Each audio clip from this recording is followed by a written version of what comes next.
Beginning on Daf Mesech Kesuvos Daf Ayin Zayin, begin 3 lines down the top of the oven. We continue the halacha of the next Mishnah, continuing on a theme, but now we're turning the tables. Up until now we were speaking about if the woman has blemishes, that the husband has a right to divorce. So what's the halacha, gender inequality, as it comes to women if the husband has something wrong with him? Joining us for today's daf.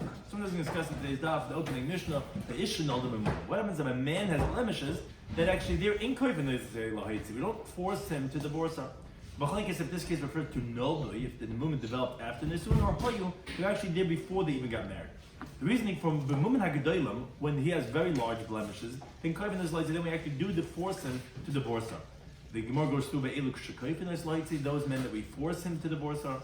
Ma'asim L'Psulis that we force if their marriage is in sin, if we force them to get divorced.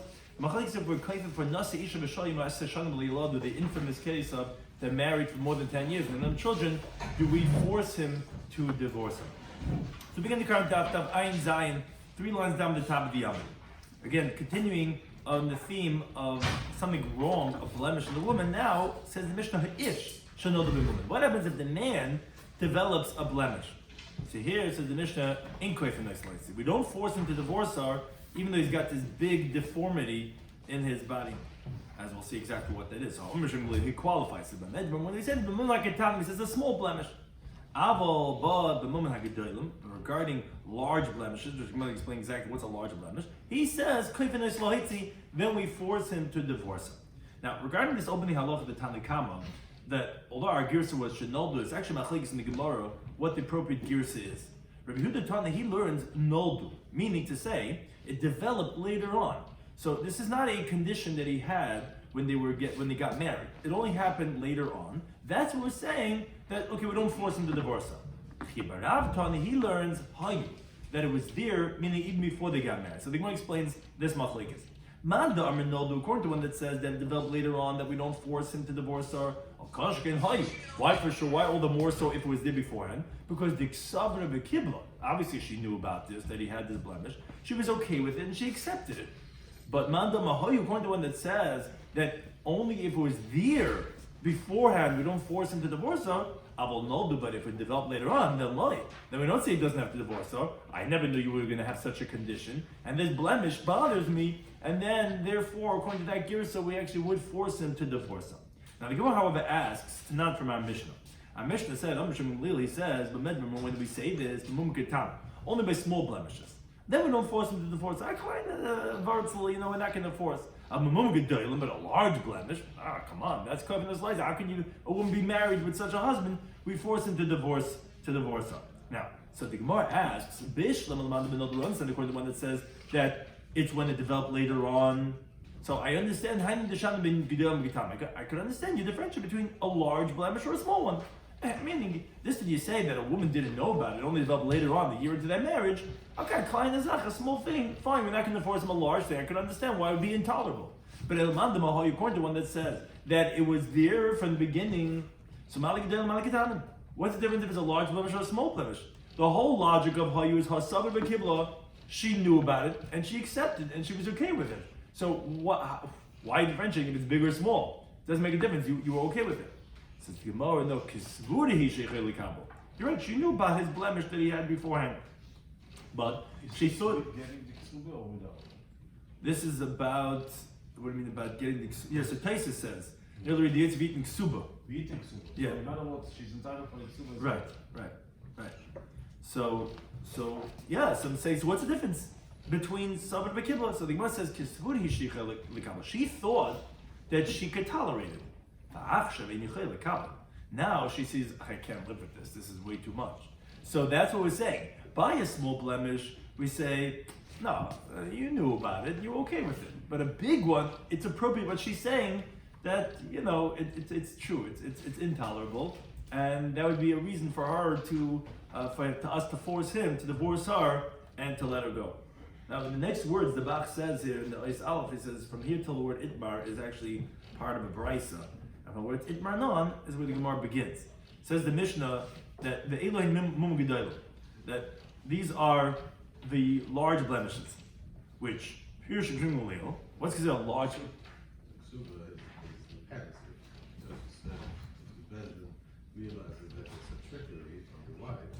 Yeah. That's the next places. Right, that's the next places. Right. That's the next place. That was the place before. The next one says, but if there's concern about Arma, then she's going to try to get out of it. Then she wouldn't get Kesuvos. Now, Pirush B'Shum Leo. So what's a large blemish? Could go in Nismis Einoi. For example, if he is blinded in the eye, or Nikta Yado, if he has a hand that was severed, or Ben Ishbaraglo, if he broke a foot. So if you have a veteran, so if he has all these injuries, so again, that's the machlekes regarding it's a large blemish. The question is if you go in Mandam Hayu or Noldu, if this happened later on, so she's like, I can't live with such a husband, that's a big blemish, and he would have to divorce her. Now, that, yes, if it's a large blemish, like that of his blinded in the eye, so then it's a mum. It's very hard for the woman to live with such a husband. And whether it be Hayu, she thought she could tolerate it, or it happened afterwards, either way, we force him to divorce her. Rav Nachman says, Allah is like the Chacham know that we don't force, the Chacham didn't differentiate between mum gadol and mum katan. They said that in Koif and Oslice, we never force the husband to divorce, even if he has a blemish. Now, it says the Gemara, this was Rabbi Yochanan. So it says the Gemara, meaning that he said halacha like Shimon Leil. So the Gemara, Miyam Rechan Hachi, that halacha is like Shimon Leil, meaning you're telling me halacha is like him in our Mishnah. Sounds like that only here. But the problem is, the halacha is Shimon Leil everywhere he's mentioned. Because Rabbi Yochanan was quoted as saying, wherever we mention Shimon Leil in our Mishnayos, halacha gemaisa, halacha is like him. Chutz mi ariv, except for the guarantor, which halacha in Perek Pashat, B'tzaidan, which is Perek Misha Alzer, and V'raya Achreina, the last evidence, which is the Gemara in Sanhedrin, Perek Zabayir, that talks about a machlekes regarding two different rayas. We say halacha is like him in the first one and not by the last one, meaning when he brings it after the Gemara Din, he brings a raya, that's we don't accept it after the verdict. But be that as it may, everywhere else, besides those three places, I love Shemim Leil. So what do you tell me, I love Shemim Leil in our Mishnah? Of course, I love like him everywhere there's mentioned in our Mishnah. Why would you have to point it out? Sound like you have to point it out. So the Gemara, Amaran, and the believe Rabbi Yochanan, it's Machlekes Amaran, according to Rabbi Yochanan, is it wherever he's mentioned, and of course you wouldn't have to say it over here, or is it specifically in certain places that we say halacha is like Rabbi Shimon ben Gamliel? Now we tell halacha the next Mishnah, continue on this theme regarding when do we force the husband to divorce his wife. Says the Mishnah Be'elu, and these individuals that we're going to quote right now, we force him to divorce his wife. What are these cases? Mukashkin, which is some type of skin disease that he's smitten with boils. Ubal, or form of leprosy. Ubal polypus. The Gemara is going to explain exactly what this is. Vamekametz, and these cases of mekametz and the Sarb Nachesh, the Gemara is going to explain what they are, but they're all because they're types of professions that have a bad smell. So these are things that are intolerable for a wife, and we force him to divorce her. If he refines copper, Vahabursi and a tanner, which he works with the hides of the animals. And this is Bein Shai actually, this is whether they had these professions before they got married, the Bein this and all, whether they developed these things after they got married, doesn't make a difference. And Balkulam, Rameir, now regarding all the Rameir says, Rameir says even more than this. He says, even if that he had stipulated with her. Still she could tell him, you see, I thought that I could tolerate. Now I cannot tolerate, and therefore, even then, that they had stipulated, we still forced him to divorce her. Now, the sages, they say that, no, if she did accept, then she has to be compelled to stay with them. Except for someone that's smitten with boil. The reason is b'nei shemen maksai, where it's a terminology of like hemek besari, which it actually causes that the skin to like fall off, and therefore that would be something that would be way too gory for the wife, and therefore that would be a cause for him to have to divorce her. Now, Ma'aseh b'tzidin is a story in this place called Tzidin, b'borsi echet shemeis. So a tanner was one of those that we said are intolerable, but the Chacham said that if you made a condition before and you have to stay with him besides that of, let's say, the Mukashkin. So there was a story where a tanner that died. His brother was also in the same profession as a tanner, so he was the Yavam. So Amacham, the sage just said, the Yavam could tell the Yavam, to our brother-in-law, look, your brother I was able to tolerate. but you cannot tolerate it. So therefore, even if you're saying that she has to stay married to the tanner, but that doesn't mean every tanner, and therefore the brother, she has an excuse not to want to do yibum to him. Now the Gemara says, one of the cases we mentioned after the Mukashkin was Baal Palipus. This is my Baal Palipus that we say that it's cause for him to have to divorce her. So maybe the Mishmul, it's a reich ha'chaitim. So it's actually a bad odor that comes from the nose. When Masitis on the Bryce, it was told was reich ha'peh, was bad breath. That's cause for divorce. Rav Asi Masna Ibcha, he says the opposite, that it was actually the Bryce that said the nose and Shmuel that said the mouth. And he gave a sign that Shmuel, like Paslik Pumim Makula Pirkin, Shmuel, his mouth was not stopping from this whole parak, which was a sign that Shmuel was the one that said Reich HaPeh, which meant that he was constantly learning with his mouth. But again, it's just a remez to tell us that it was Shmuel who said that these type of husbands that could divorce their wives, is Shmuel that says the bad breath, and it was the breath that said it was the odor coming out of the nose. The next case that we said, the next profession was Ramakamitz. So the Makamitz, I mean, the Zamakamitz says Klovim, he gathers the dog excrement, which Rashi says, I don't know why anyone would gather dog excrement, but he says in Germany, he says, I saw that they would soak the garments before they would launder them a day or two in dog excrement. Must have had some type of chemical properties. And that guy has this profession, obviously a very stinky profession, and therefore that's cause for divorce. So Gemara says, hey, how could you say this when Mekamet says Meisvei? We learned in the Bryce that Mekamet Zebursi is a tanner. So it says Gemara, according to your reasoning, they're asking on Rabbi Huda what a Mekamet is, but Tikshlach Masnitman.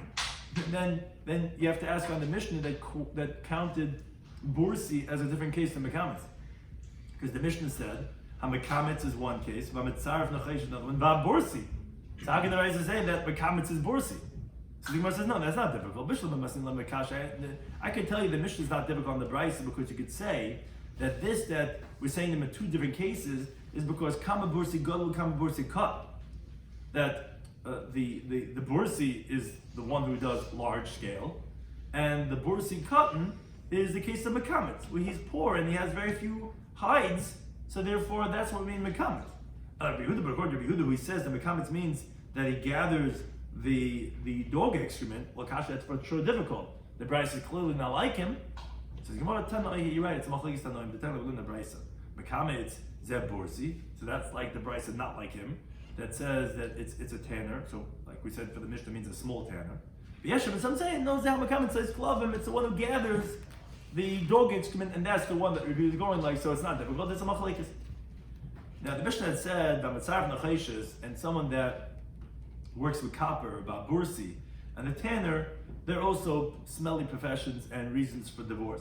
Says what does it mean that he refines the copper? So Bashami says Chashli Dude. What he does is that he actually flattens out the copper and he makes them in pots. And again, it has a smell. You walk into these stores, these shops, they have this smell.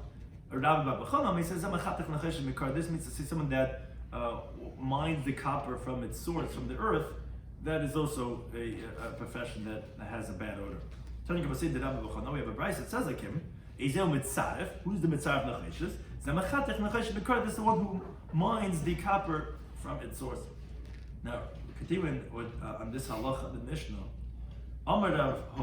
if let's say someone says, if someone says, I'm not going to feed my wife, I'm not going to provide for her, so so that's it, he's go out and divorce her and give her a ksuba.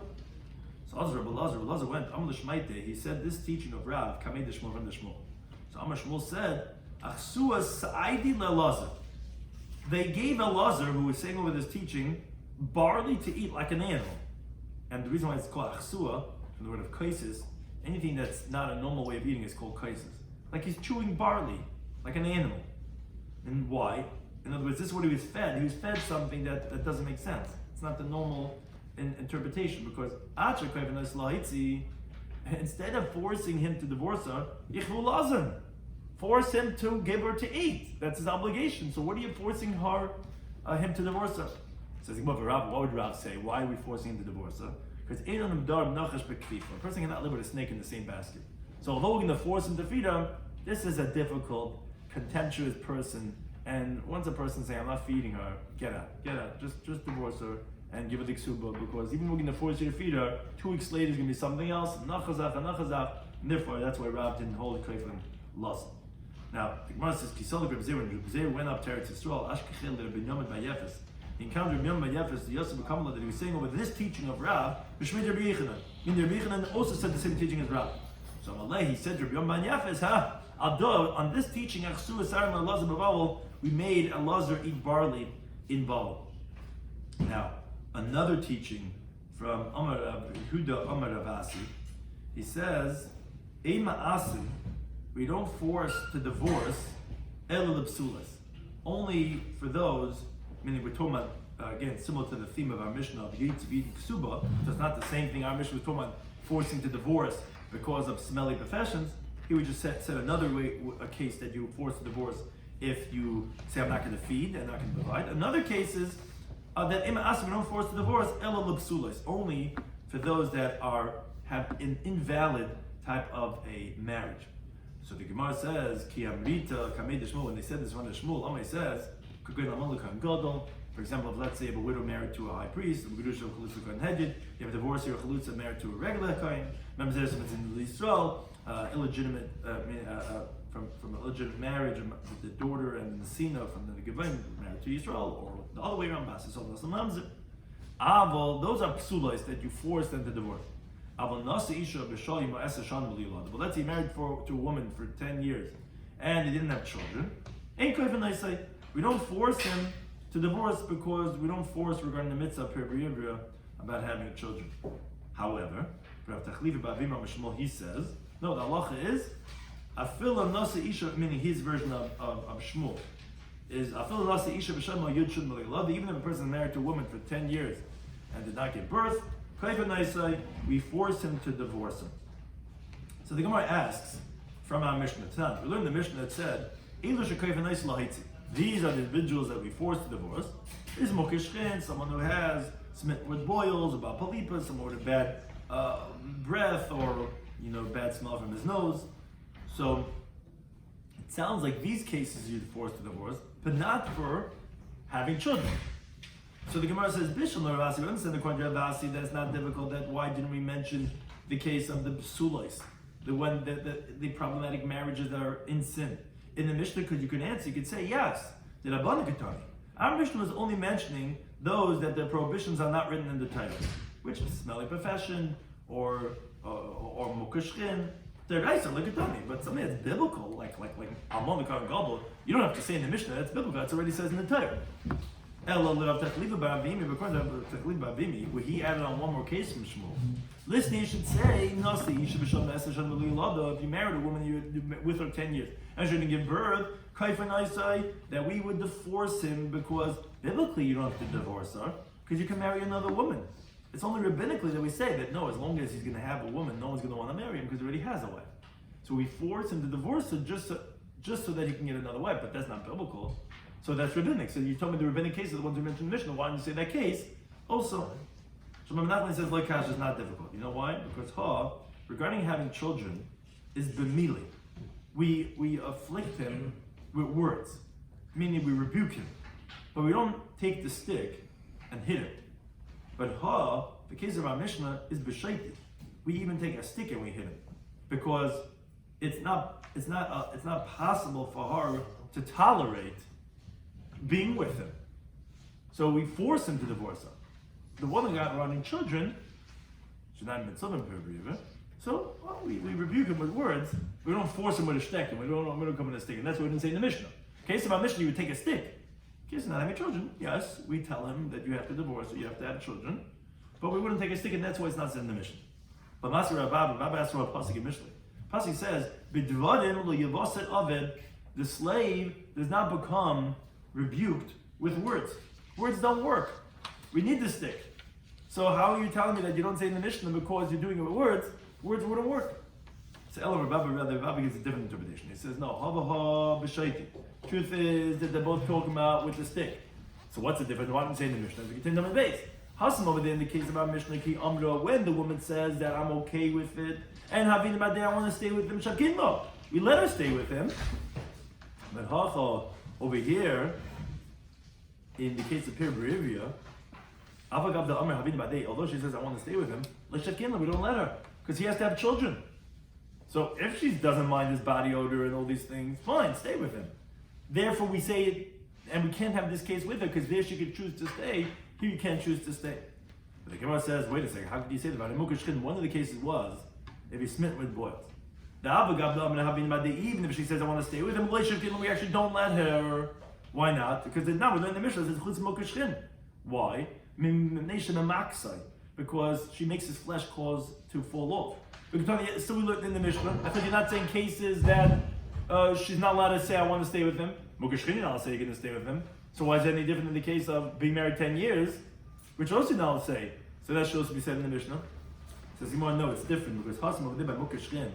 If she says I'll live with him with witnesses, meaning let two people live with us in the same house to testify that we're not going to be together.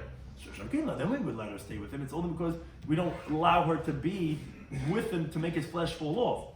But if she won't be intimate with him, fine. But hopefully here regarding Pir Berivia, if they're married 10 years and have children, even says, fine, no problem, let us just live together in the same house and have people there. We don't let her, that wouldn't help anything. The point is we need her to leave so another woman could come and get married and then he can have his children. But the Mishnah is talking only situation where the wife wants to stay. So we say we force him or we don't force him. Right. But this is not a matter of the issue the wife wants to leave. Right, that's essentially what it's a different subject. Right, but that's essentially what the Gemara is really answering, saying that even if she says I want to stay, we're not going to let her do that to have him stay because he needs to have his children. Now, Tanya Lynn the Bryce related. One of the elders of the people of Yerushalayim were talking to me, and he told me that there's 24 types of leprosy or mukashchin or some type of a condition that's smitten with boils. And all of them the sages said, tashmash kashlan, like we were saying, that intimacy is difficult for them. So like we were saying, that's why we're not allowed to keep them married. But a Bali Rasan, which Bali Rasan, Rashi tells us, is that there's a parasite in his brain, that's kasher makulam. That type of mukashchin is most difficult intimacy from them all. Says but where does that condition come from? The time of Lena Brisa. Hikis dam b'shimish. In Talmudic times, they used to do a custom of that practice that was called bloodletting. So if they do the bloodletting and then they have intimacy, how an abundant vasikin. So they have weak children. Hikisu shnei b'shimshu. If both of them have bloodletting and then they have intimacy, have an abundant bali rasan. Then they have these children called the bali rasan, which are obviously very weak, and that causes this condition of this type of mukashchin, which Amar Papa said, we didn't say that it's a problem to have intimacy after bloodletting. They only didn't have that orange juice afterwards, after the giving of the blood. But if they tasted something, then we have no concern. It's not going to put them in such a precarious, delicate state that it would cause this condition of having intimacy in that situation. Now, my simon, what's a sign to know if someone has this condition of rasan? It's dolphin eine, his eyes are dripping, and his nostril is dripping and flowing. And you have this saliva drooling out of his mouth, and there are flies that are always wrapped around this person. That's a person that has this condition. Now, am I a suse? And what is his healing? Now you know what people say, suse. Suse means healing. So Abaye says it's pila. So what you do is you take this herb called pullion, which is pennyroyal, velaydana with wormwood, girda da goiza, and you take the bark of a nut tree, the girda da ashpa, it's what you scrape off from a piece of leather, vikol malka, and you take lily, charatzelas, and mesachlo de dikla sumka, you take the calyx, which is the shell, so to speak, of the dates when they're small, when they're still red, which like they have for these small nuts, and b'sholtub hadadadi, and you cook them all together. Ma'ayla lebeis the now you bring them to a house made out of marble. In other words, a place where there's no wind over there, and you see already over here regarding and keeping things clean, septic, and not having any and taking anesthetics, all these different things, so that it should be no other elements. Vilo ikka basic the now. there's no marble house. The base of the Shev Livni Barichi. You take him to a house which has, the wall is thick by 7.5 bricks, which a brick is 3 tvachim wide. So 7.5 specifically, that's the amount of keeping out any outer winds. The nutale. And you take from that potion and you pour from that water tlas mea kos al reisha. You pour 300 cups of it on his head. Adirafia arisa demoichi, until the skull of his head gets soft, that it's easy to tear with a knife. Obviously, we're doing some type of surgery over here, and that's what we have to do to make it sterile, the whole area here. And they tear open his skull. You bring 4 myrtle leaves, umadli kol chad kara, and you lift up every one of the legs of that sheretz, umaysiv chad, and you put the leaf beneath its leg, because if you don't do that, so when you're going to grab onto the body to take it, it's going to stick its fingernails into his brain, and it's going to make a hole in the membrane. So first put the leaves beneath its foot, the shokol b'tzvas, and then you take it with tongs, the kola, and then you burn this parasite. Because if you don't burn it, it's going to come right back into its host cell that it invaded. Now, Master Birchen announced, be careful from these flies, of these balidosim. These flies that stay around this person are very harsh to bring this illness onto another person. You see how the West Nile virus, you see all these different things, how it could contain these diseases, and be careful. Before COVID, people would think this is a little much. But Zay would not sit in a place where one wind would blow on the 2 of them, he wouldn't be in his vicinity. Again, like we know how when you have a contagious disease, how it could be transmitted. He wouldn't go into the same room as this person. Now you see already about the levels, how strict people are with COVID, how far it would go. He wouldn't eat from the eggs of the alleyway of where you had this Bali Ras, and how careful he was of not getting this transmittable disease. Now, however, although we see all these great sages that were very careful from people that were Bali Ras and they don't want to get the disease, but then you have the other extreme. He would connect himself to these sick people, all these COVID patients, and he would sit and learn Torah, and he would have them next to him, and he was confident that his Torah would protect him, and he wouldn't get harmed, as we saw people do that also. He says, the Pasuk in Mishlei, Ayelas ahavim, a beloved hind, v'yalas chen, and it brings up grace, meaning, if by learning Torah, Hashem gives a person grace, is not going to protect the person. We're going to have yeshiva weiter, we're going to come to shul, and even though there's these, I'm not saying anything regarding COVID, I'm just using it as a mashal. Whatever this the Bali Rasan was, they obviously, Rabbi Shloimy Levi felt that his Torah is going to protect him.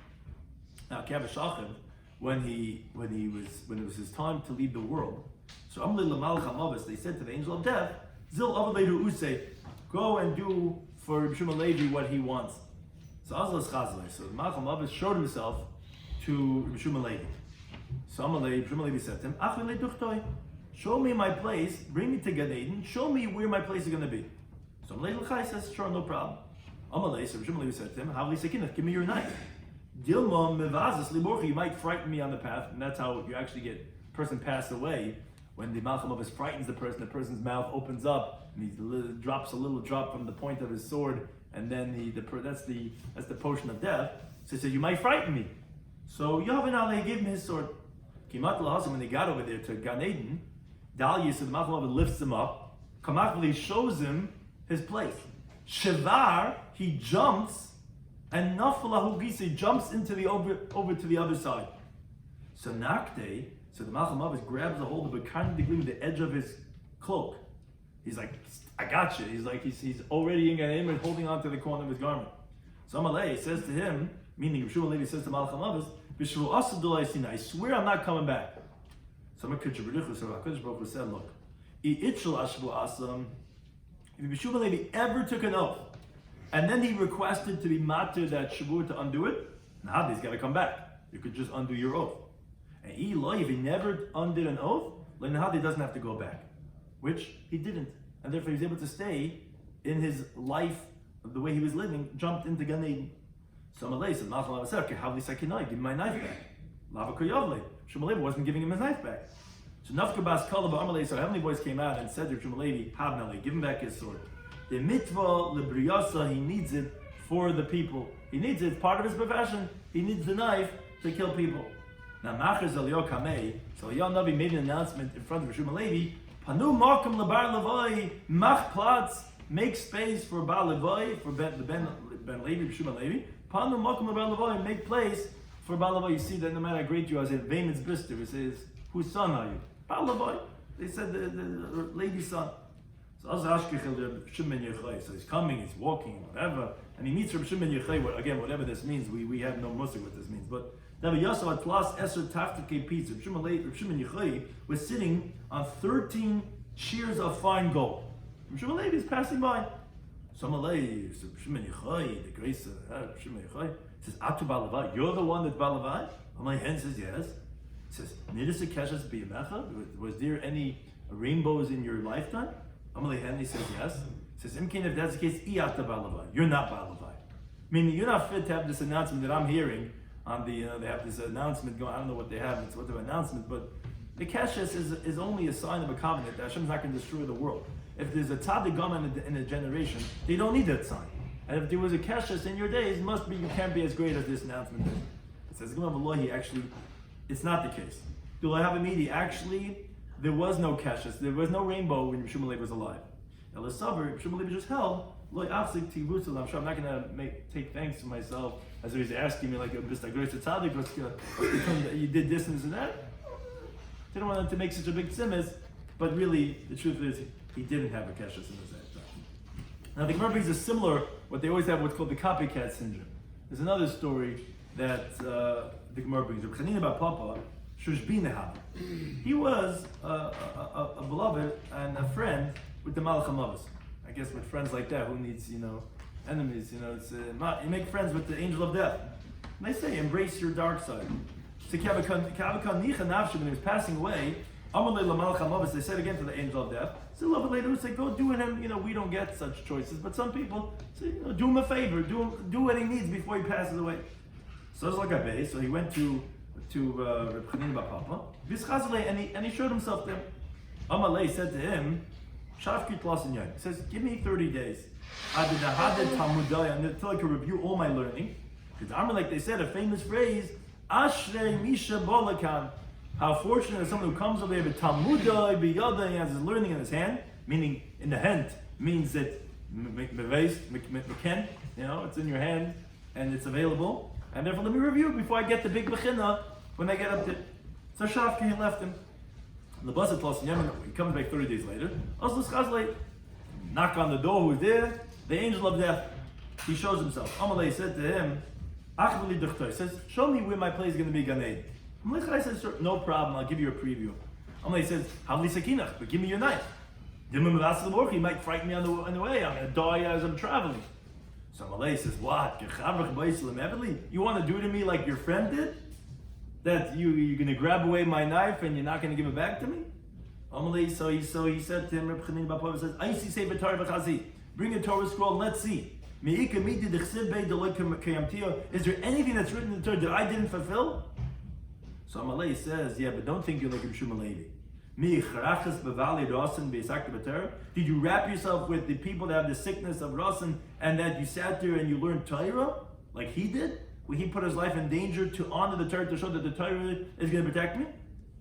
Well, maybe that he didn't do. But says even so, when he did pass away, Reb Chanina bar Papa, there was a pillar of fire that separated between him and the Olam over there that was there by the Levi. Now, we have a tradition that you don't have a pillar of fire separating from a person and the rest of the people. Well-known terminology. One in a generation, or two in the generation. So obviously he was a great, very great person. Now, Karvel Gabay. Now, Rebbe Alexandri was trying to get near to the pillar of fire. They had to go on with the Levaya, but there was a pillar of fire separated. So Amar, he said, he says, do it for the honor of the sages that the pillar should go away. Lashkach didn't pay attention. I say, B'shul Kavod Avicha, do it for the honor of your father, that we can go ahead and be Isaac in your Kvura. Last year, I didn't pay attention. I say, B'shul Kavod Atzmacha, but do it for your own honor, meaning that we can get near, that we could eulogize you and be involved in your Kvura. So Stalik, then the pillar of fire was removed. Now, Abai says, that's la'afukin. This pillar is coming to exclude from someone, that someone did not fill the entire Torah like he did. That's just saying that he has the pillar of fire, but anyone else that didn't fulfill every single word is not going to have such a thing. Which Amalei Rad B'Masna. Rad Masna said to Abai, who just said this idea, he said, la'afukin imar. That's just coming to exclude from you. Because you don't have a railing by your roof. And you're not fulfilling the mitzvah of Leisamdam Veisecha, and that's why it's coming to exclude people like you. So Gemara says, it's not the case. Mahava, actually, he did have a fence. He shined with the Shad Yaziki, it was only that moment that a wind blew it off, therefore there was no fence on his roof at that moment. But it's not like because Abai was any negligent in this halacha. Amr Chanina says, Neima'in Bali Rasim, just finishing off, and we said this Bali Rasim, which is one of the categories of Mukashkin which we spoke about in the Mishnah, that's a reason for a woman to say that the husband has to divorce her. Why they know Bali Rasim Bahu? They shall because they eat beets, and they drink this beer, which they put in these hops that grow by the prickly bushes. Therefore, they don't have this rasim. Rabbi Yochanan says, why they know people with tzarasim bahu? Because they eat beets and they drink beer. For us, and they bathe themselves in the Euphrates. Because I return to you the 7th parak of Kesuvos Daf, which in this parak we spoke about, that of taking the dar and regarding blemishes with the wife and the daughter, and that of as applies to the husband, they can do any 10 of those things.